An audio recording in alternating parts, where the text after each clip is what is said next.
브리니 턱! 안녕하세요 브리니 여러분들. 오늘은 강의 대신에 30일의 시험이 너무 어려웠다는 얘기를 들어서 지금 현재 좌절하고 계신 분들을 위해서 꼭 더 필요한 얘기, 그리고 혹시 붙으신 분들이 계시다면 그분들을 위해서 처음에 이 시험을 준비하게 되신 그 계기가 되는 순간을 떠올려 보고 제 인생의 터닝 포인트가 될 수 있었던 순간에 대해서 이야기해 보는 시간을 가지려고 해요. 먼저 제가 공인중개사 시험을 처음 준비하던 때에 대해서 얘기를 해보도록 할게요.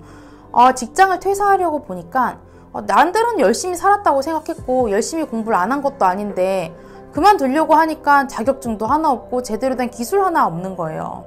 그래서 너무 막막하던 차에 지나가다가 공인중개사 학원 광고를 보게 돼요. 그때 그 광고를 보자마자 들었던 생각이 그래도 지금 저런 자격증이라도 있으면 그래도 굶어 죽진 않겠다. 딱 이 생각이 드는 거예요. 아마 많은 분들이 저와 비슷한 이유로 이 시험을 준비하게 되셨을 거라고 생각을 해요. 오늘 시험이 너무 어려워서 시험을 보고 오신 후에 대체 내가 이 공부를 왜 시작했을까 하고 생각이 드는 분들이 계시다면, 그렇다면 사실은 그때 당시에 그 간절함, 그 지푸라기라도 잡고 싶었던 그때의 심정을 한번 떠올려 보세요. 그러면 먼저 오늘은 제가 제 간절함을 싹칠 수 있었던 그 순간에 대해서 얘기를 해보도록 할게요. 공인중개사 시험을 준비를 해봐야겠다 하고 동네 서점을 찾아갔어요. 그래서 이제 서점을 이렇게 돌아보다 보니까 학습서 옆에 이제 자기계발서 있고 뭐 에세이가 있고 그래요. 그런데 거기에 제 눈을 사로잡는 제목이 딱 하나 보이는 거예요. 오늘 내가 살아갈 이유. 이 책을 쓰신 분이 위지안이라는 아주 젊은 여자 대학 강사분이었는데, 이분이 나이대가 한 30대 초반이었던 걸로 기억을 해요. 근데 그분이 그 나이에 이미 아들도 있고 그때 대학에서 만난 CC 커플로 해서 남편도 있고 너무 행복하게 살고 있었는데, 어느 날 자기가 암에 걸렸다는 사실을 알게 돼요.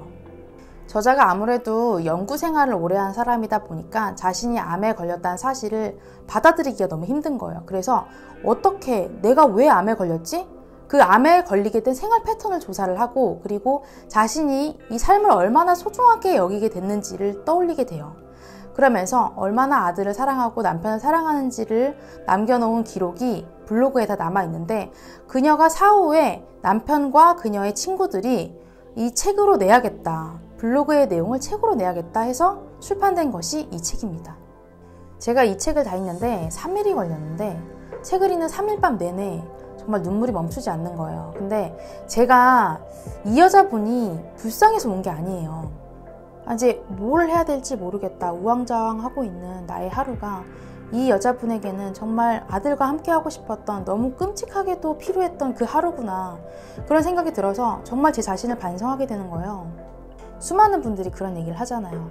내가 열심히 했는데 취직이 안 됐고, 내가 열심히 했는데 시험에 떨어졌다. 그런데 저는 이 책을 보면서 그런 생각을 했어요. 내가 과연 죽을 각오로 공부를 했고 죽을 각오로 준비를 했나.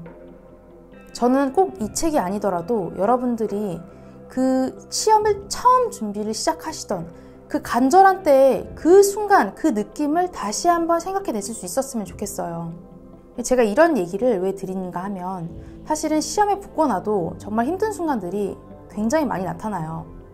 그런데 그 힘든 순간마다 정말 나는 이게 아니면 난 죽는다, 이런 생각으로 덤비면 정말 일이 다 잘 풀려요. 물론 제 강의를 보시는 분들이 그 강의 내용에서도 도움이 많이 받으셨으면 좋겠지만, 사실은 그것보다도 강의를 잘하시는 분들은 정말 많거든요. 그런데 제가 바라는 거는 저의 이 간절함이, 그리고 제가 이렇게 막 아둥바둥 노력하는 그 모습이 여러분들께도 도움이 됐으면 하는 거예요. 예전에 제가 하버드 연구진들이 낸 연구 결과를 본 적이 있어요. 이 하버드 연구진들이 과연 하버드를 나오면 다 성공하는 건가 궁금해져서 하버드 졸업생들의 20년에서 30년 이후의 삶을 추적해 본 거예요. 그래서 그 결과를 봤더니 하버드를 나와도 그 중에서 성공하는 사람들의 비율이 5% 이내더라는 거예요. 하버드를 졸업할 정도면 사실은 이미 다 똑똑한 사람들이에요. 그런데 제가 말하고 싶은 건, 그 중에서도 마지막까지 웃을 수 있는 사람들은 정말 죽을 힘을 다해서 노력한 그 5% 이내의 사람들 뿐이더라는 거죠. 결국 이 연구 결과에서 얘기하고 싶었던 건, 아무리 머리가 좋아도 근성이 있는 애들, 그런 애들 5%만 성공한다는 얘기죠. 시험에 빨리 붙을 수 있죠. 그런데 시험에 꼭 빨리 붙는 것만이 성공을 의미하는 건 아니거든요. 빠른 길이 아니라 좀 돌아가시는 분들이라도 이것 하나만은 기억하셨으면 좋겠어요. 지금 내가 서 있는 이 절벽에서 나는 이것이 아니면 떨어져 죽는다. 그런 절박함.